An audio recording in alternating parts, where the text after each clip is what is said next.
in chapter 11. As I said, some of these are in Swampy Cree, so although I've practiced a lot, I may as well apologize just in case I've mispronounced some of the words or have the accent in the wrong place. So chapter 11. I have questions. Morgan's knees felt like they were going to give out at any second. She was bracing herself against the longhouse, standing near the front door. The village she'd just been introduced to was spinning into blackness. The fisher must have noticed. He had his paw firmly under her armpit for support, but it didn't feel like enough.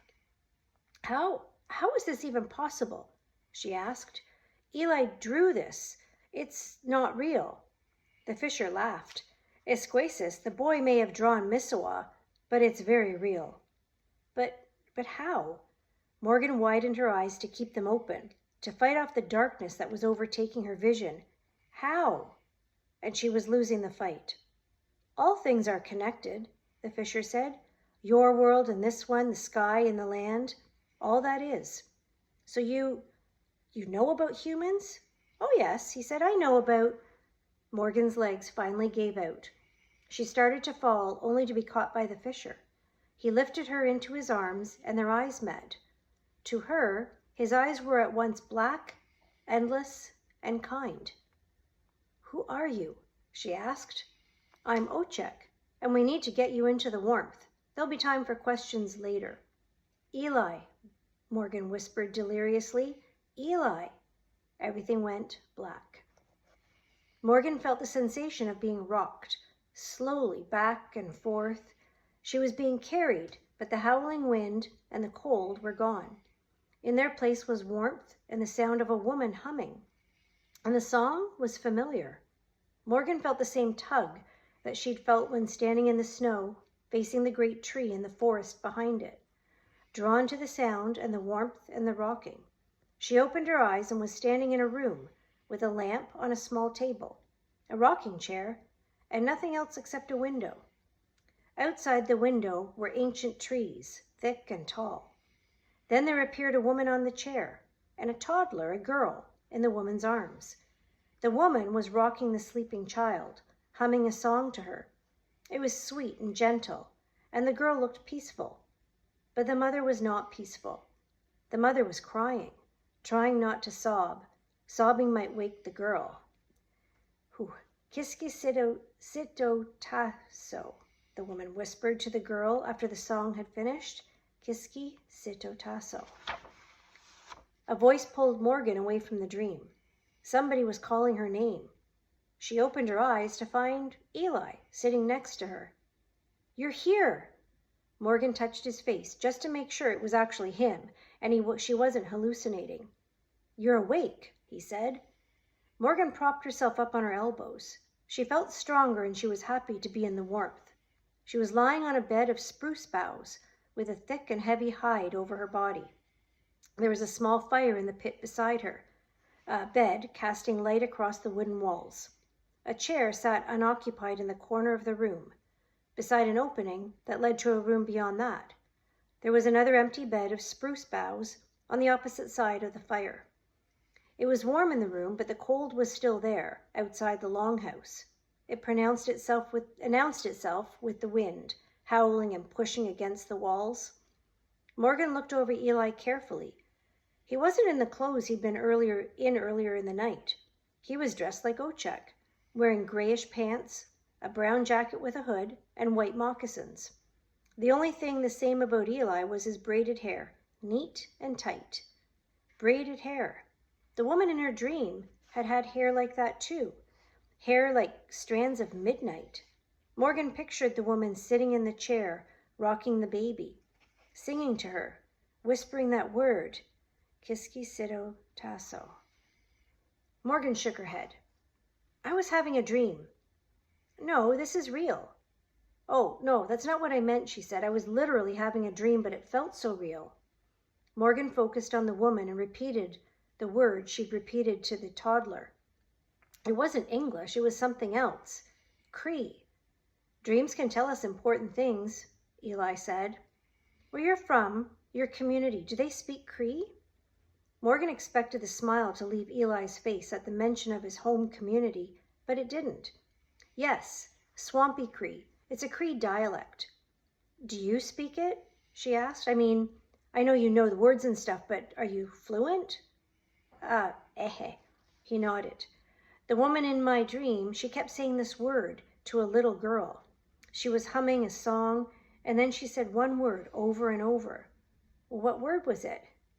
Morgan tried to say it properly, recited it deliberately. The sounds were hard and clumsy. Kiss ita tasso? Say it again like you remember it, Eli said, like you can speak it, like you've always spoken it. But I haven't, I never did. But you know it, even if you don't think you do.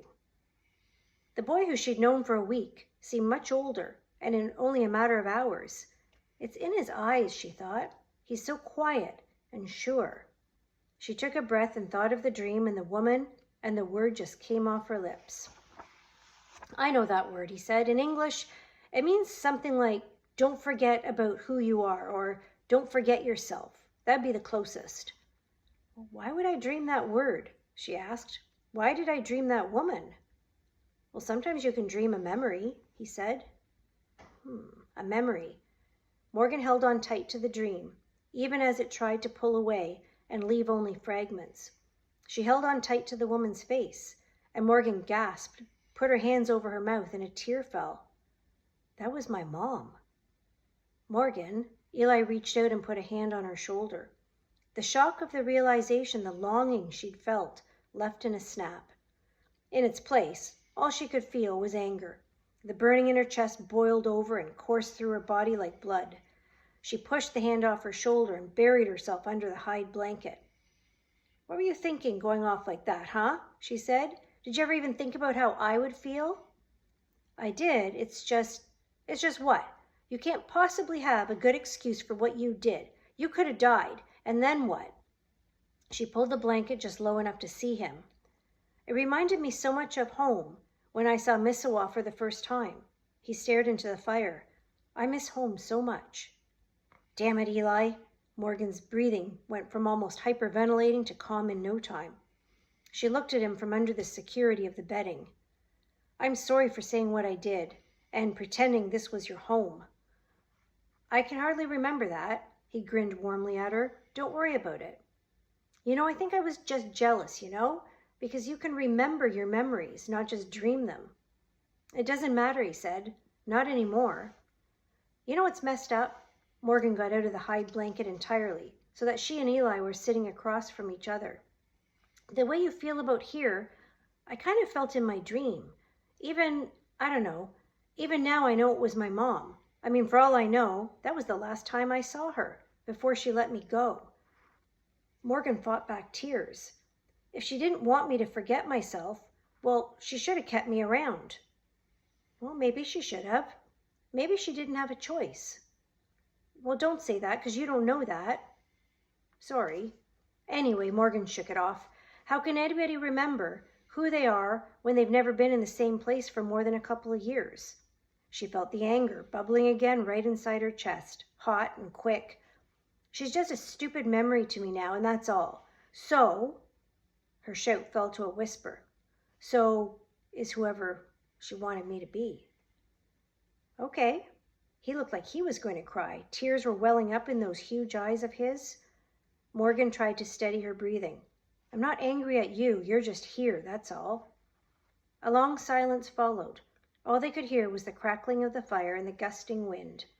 During that time, they looked at each other, then away from each other, and then all around the room.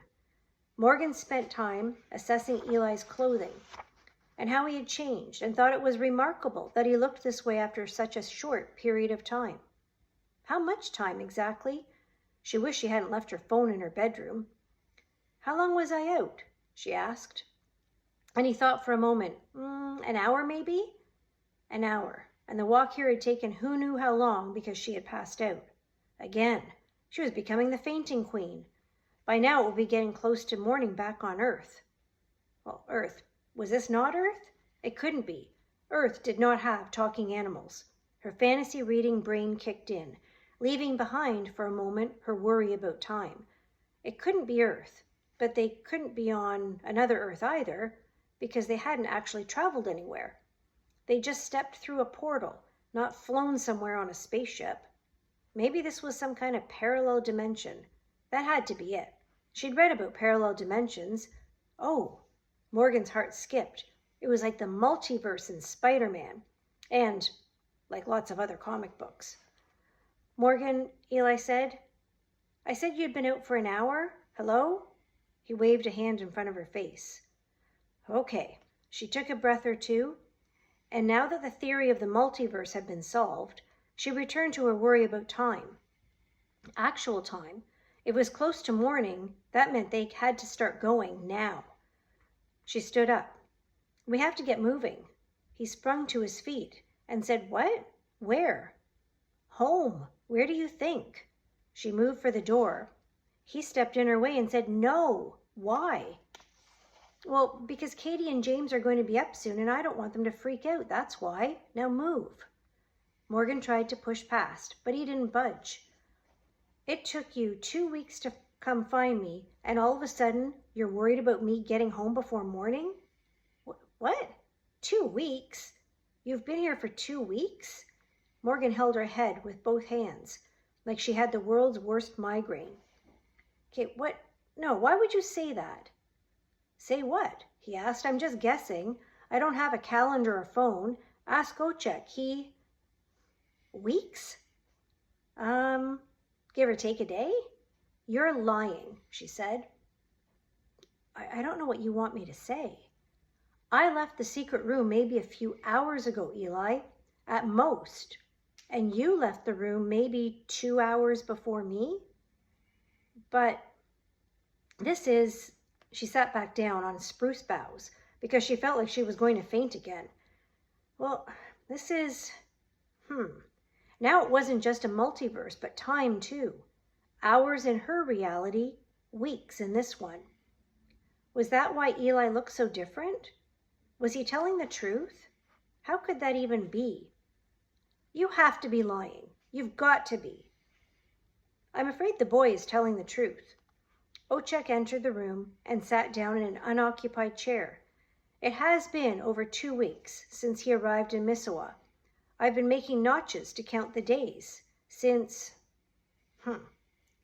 what? Morgan tried to keep her voice calm. Seeing Ochek for the first time when she wasn't delirious from the cold was very unsettling. To count the days since the white time began, Ochek said. Show me, she said, which may as well have been her way of saying prove it. There was no way that Eli had been gone for 2 weeks. Ochek got up from the chair. Follow me. Morgan and Eli followed Ochek into a living area. It was a modest room with one shuttered window and furnished with 2 benches on either side of a fire pit. Arranged on shelves were baskets holding what seemed to be dwindling amounts of preserved food and medicine, and plates and cutlery and cups that were made out of bone and clay. Almost every inch of the wooden walls was marked with notches, one for each day. Countless notches. Ochek was near the front door, crouching in front of a small span of unblemished wood near the floor. Eli and Morgan knelt down on either side, just in time to see him make one more notch. See here? He pointed to a mark. Yeah, said Morgan. Well, this is when I saved Eli from the barren grounds, just like I saved you from them today. Ochek then methodically tapped each subsequent mark until stopping at the one he had made. Today, right here. All told, including the freshly cut notch, Morgan counted 15. 2 weeks and 1 day. This can't be happening, she said. Trust me, Ochek struck the knife into the wall, and it stayed there. It is.